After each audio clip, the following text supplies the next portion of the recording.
apakah kita dianjurkan untuk menyebutkan, ya wajib untuk menjelaskan yang hak itu hak, yang batil itu batil.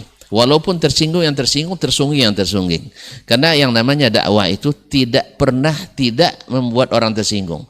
Nabi sendiri berapa banyak orang tersinggung olehnya. Tapi kita berdakwah bukan untuk nyinggung orang, tapi menjelaskan yang hak ini, yang batil ini.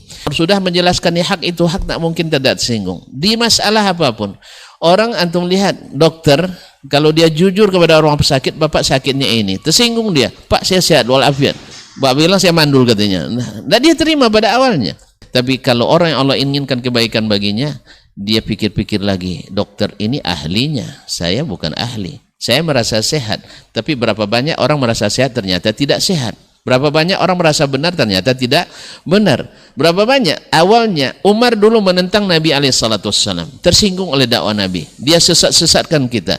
Dia katakan kita jahil. Dia rendahkan para nenek moyang kita. Yang orang-orang hebat dianggapnya tidak berakal dan sebagainya. Terus tersinggung tak? Tersinggung. Kan Abu Jahal tersinggung gara-gara itu.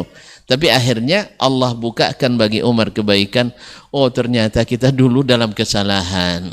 Mereka juga ketika setelah masuk Islam, tapi setelah masuk Islam sambil cerita-cerita santai, alangkah bodohnya kita dulu ya katanya. Kita bikin berhala, kita yang angkat, kita yang ukir, kita yang dudukkan, kita yang berdirikan, kita yang basuh, kita yang lap, bahkan kita makan. Lalu kita sembah. Di mana kehebatannya? Makanya mereka memuji Allah, kemudian bersyukur pada Allah dan berterima kasih pada Nabi SAW yang akhirnya menunjukkan jalan itu kepadanya. Kita juga, banyak dari kita awalnya memusuhi dakwah sunnah Nabi SAW.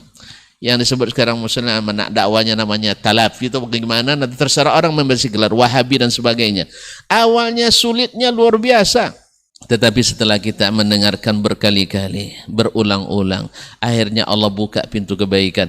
Memang kebenaran itu ada pada pertemuan Allah, ada pada sabda Rasulullah, dan pengikut yang paling baik adalah mengikut as-salafu as-salih dari umat ini. Akhirnya terbuka pula pintu kebaikan ini. Akhirnya tentram dan nyaman kita di sini. Walaupun tidak sedikit orang yang ibarat kalau kita datang naik pohon, dikuncuh-kuncuh orang dari bawah, Ustaz, supaya kita jatuh. Kadang ditarik-tarik, dilempari dan sebagainya. Dan itulah tabiat kebenaran, dan selama dunia ini masih ada, maka antara hak dengan yang batil biasanya tak bisa berdampingan. Cuman ahlul hak itu selalu lebih penyayang dari ahlul batil. Oleh sebab itu kita akan dapatkan ahlul hak walaupun dicaci, dimaki, tidak berbalas. Tidak akan ada istilah mempersekusi pengajian dari ahlul hak, tidak ada. Selalu yang mempersekusi itu adalah ahlul ahwa.